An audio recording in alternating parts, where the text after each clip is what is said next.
Abraham Lincoln, Nelson Mandela, Martin Luther King, Mahatma Gandhi, Barack Obama, Michelle Obama, Jesus Christ.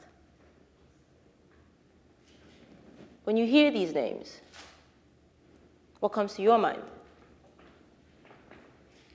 Great inspiring leaders, right? Yeah. Well, what do they all have in common? Hopefully you find out before the end of this. Good evening, everyone. My name is Stephanie J, and I'm speaking on becoming a better leader. So you see, my whole speech is centered around one question. And we'll get to that in a bit. But before we do, let's go through some fun exercises. I call it looking into there. Keyword.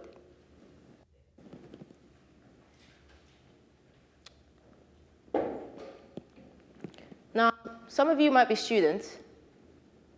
You can't wait to get out of uni, go into the real world where you can lead with your ideas, your creativity, your expertise. Some of you might have already graduated, or you're just about to graduate. Firstly, congratulations. And secondly, I bet you're buzzing with excitement about all the possibilities that the real world could offer. Judging by the look on some of your faces, maybe not. Hopefully so. Or perhaps you've been in industry for 10 years, 20 years, maybe even 30, but your career hasn't quite taken off the way you'd hoped. In a moment, we're going to look at the future you in your various leadership positions. And we're going to do some sort of assessment. Is that cool? Yeah. Okay. Let's start with timelines. How long do you reckon until you're in your ideal leadership position? Hands in the air, 5 to 10 years. 5 to 10 years? Okay. 3 to 5 years? Okay. 1 to 3 years? Less than a year? Okay, so majority 5 to 10 years. Okay, great. Now that we've established some pretty cool timelines, let's look at skills. You'd agree with me that there are certain skills that you need to have to almost guarantee success as a leader. What are they? Effective communication, active listening, strategy skills, people skills, mentoring skills, networking skills, self-discipline. I could go on and on. But these are the skills that you need to have to succeed in your ideal leadership positions. Yeah? Okay. How many of these skills do you have now? Let me repeat that.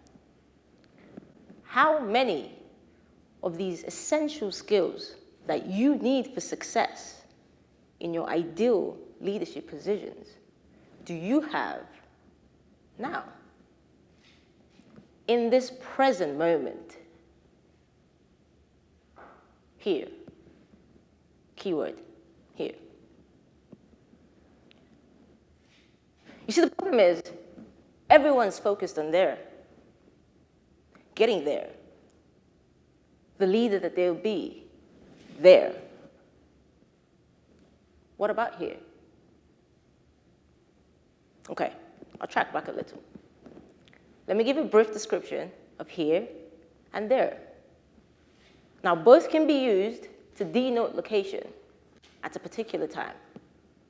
The difference? Watch this. Where is there? In that place, opposed to here, according to Webster's dictionary, at least. Where is he? In this place, opposed to there. So for this context, We can equate here to the present and there to future. Borrowing the words of a great man, you cannot be fully committed to here when your attention is all the way there. Here is the prerequisite for there. As a matter of fact, you cannot have a position there when there's a lack of preparation here. Your training here has to come before you're reigning there. Which brings me around to my question. What kind of leader are you here? The truth is, we tolerate here. A lot of the things that we do is focused on getting us there. There, the six-figure job. There, leading a huge team at a Fortune 500 company. There, with the office with a view. There, with the job title, director or head of, or whatever the leading job titles are these days. There, we're focused on there. What about here? And I get it, I do. Maybe we don't do the things that we should do to prepare here because really we're afraid.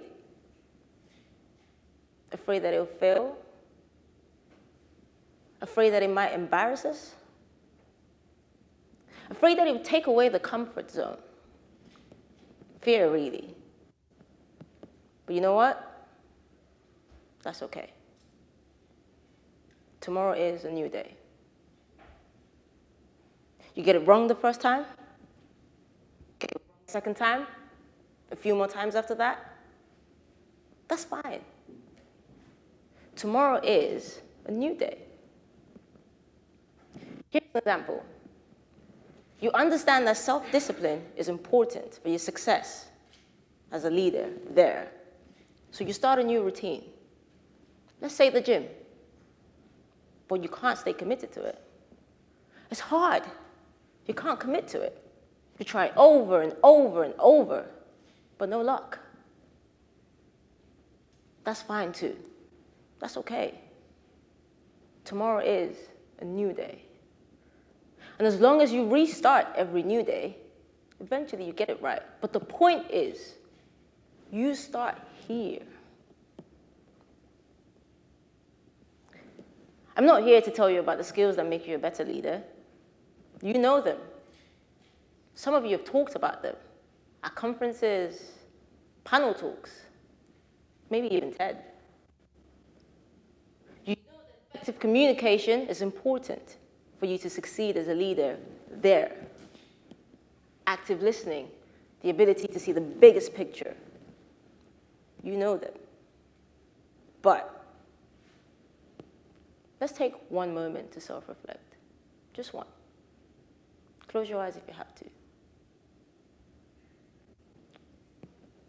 You have to be great at communicating to your team effectively to succeed as a leader there.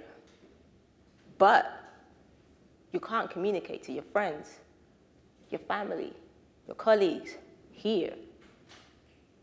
What are you doing about it?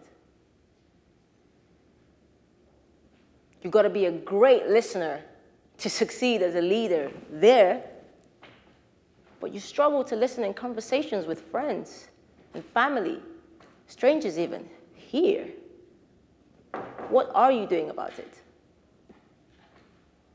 Or you definitely have to be great at managing your time to succeed as a leader there. But you're struggling with your current schedule, defeated even. Again, what are you doing about it? Are you investing in yourself here to get the returns and the rewards there? Are you actively seeking new opportunities, trainings, courses, getting new habits to develop yourself and confront your weaknesses here? Or are you just hoping you've got a pretty good hang of it when you get there.